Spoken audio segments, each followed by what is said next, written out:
So, a sad story. You meet someone, you find out that you're pretty cool, easy to talk to, you guys vibe, right? And then you catch feelings, and then you have a talking phase, and then you become official, and everything is so perfect, so sweet, so rosy. You now have his view, my view.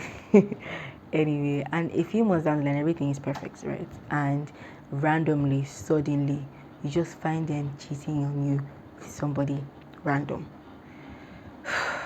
That's not even the worst part.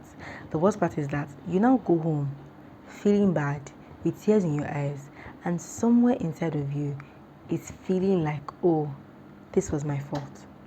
How do you deal? Well, that's my topic today. How do you deal when your partner cheated on you, but you feel like the entire thing was your fault? You feel like the entire heartbreak was your fault. It's tricky and it's very sensitive, but at the end of this edition, you will definitely have the clarity that you need to sort it out. So, let's go, let's go, let's go, let's go. Just behave like I didn't do that.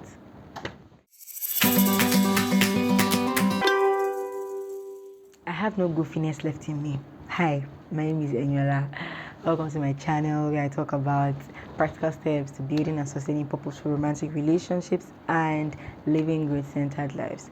As usual, my videos are not to talk about me, unless maybe like I really want to like be very, very, very self-indulgent. If you want to know about me, please just go to my website, enyolamakinde.the shadow page, or you can just check out my trailer if you're like really, really busy and like you feel like you don't have time for me, like me. Anyway, so moving on to the main topic. So the question is, how do you deal when your partner cheats on you and you feel like the entire, heartbreak was your fault? Here's the first fact. First fact. They cheated, not you. There's a difference between you and them. They are the ones that cheated. The main deal here is that they cheated, right? And they didn't just cheat on you. They cheated on the entire relationship. They cheated on your emotions, your feelings, the trust, the energy, the time, the investments, the entire thing that you both shared, right? It's like they just picked up the box of a relationship and they just set it ablaze and they watched it burn. They did that. It wasn't you. But before I continue, I'd like a favor. Subscribe to my channel, please. I'm going to be on next week to talk about trusting the next person after being cheated on. Trusting the next person after being cheated on is difficult, but you can do it anyway. So that's what I'm going to talk about next week. So stay tuned, subscribe. Now, second fact here is that it's not your fault. It wasn't your fault. I know you think, oh, Eniola, that's easy for you to say, but it's more than that. I think that there are a couple of things about cheating that you don't know, so I will explain.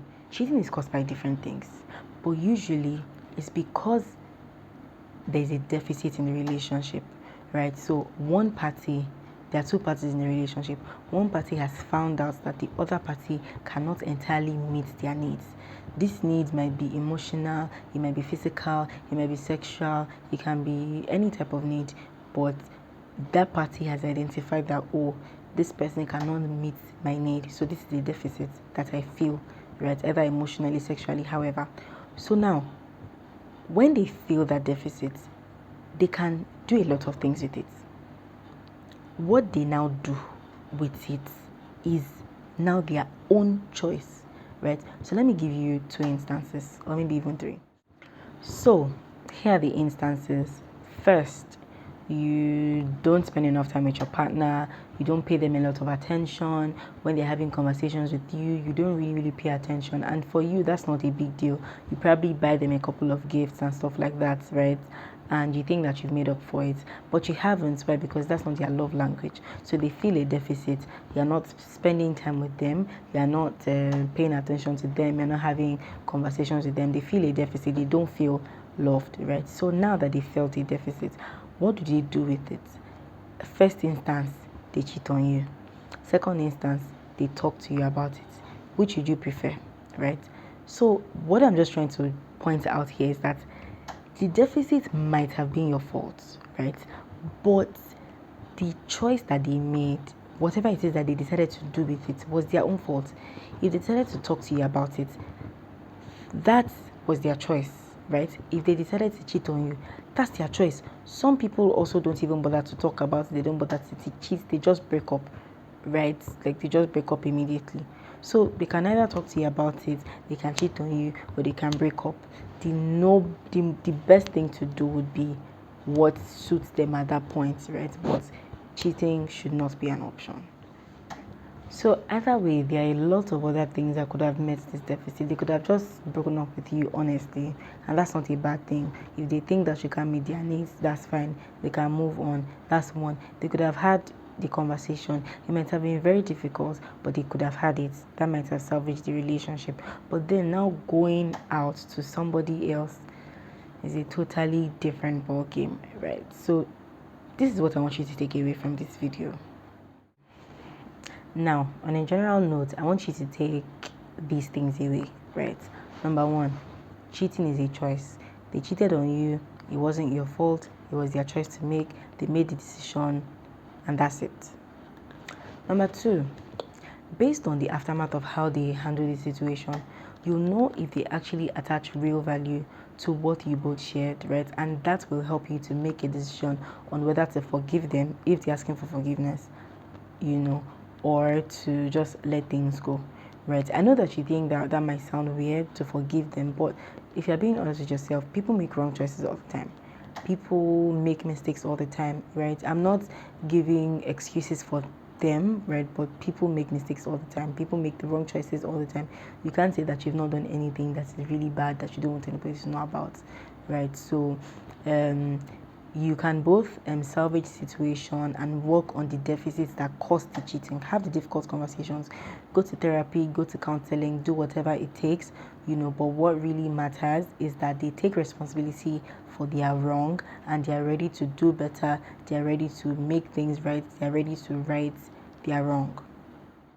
Alright, it's time for me to go. Before I go though, if you haven't yet, please subscribe to my channel, very important. Subscribe to my channel, very important. And two, if you haven't yet, please sign up for the love letters that I spoke about in the last video. I'm going to be sending like really juicy, important, growth-filled, Christ-like, love-centered love letters, so it's very important that you don't miss it. I won't say one sentence of any of those love letters in any of my videos, right? So this is for like exclusive, right? So just go to my website, enyolamakinde.disha.page is right in the caption for this video, and you see where I say let me write you love letters. You click on it, put in your email address, and that's all. That's it. Very straightforward. It's not hard at all. It's not hard at all. It's not hard at all, right? So please don't forget to do that and subscribe to my channel as well. I'll be on next week to talk about how to trust the next person after a very nasty heartbreak, after someone has cheated on you. This is how to trust the next person. It's going to be intense and you're going to learn a lot from it, like you did in this one. Tell me what you learned in this video, by the way, in the comments, right? Thank you for always being here. I appreciate you being in this community. I appreciate you watching my videos. I appreciate you leaving a like. I appreciate you subscribing. I appreciate you leaving a view, right? So bye.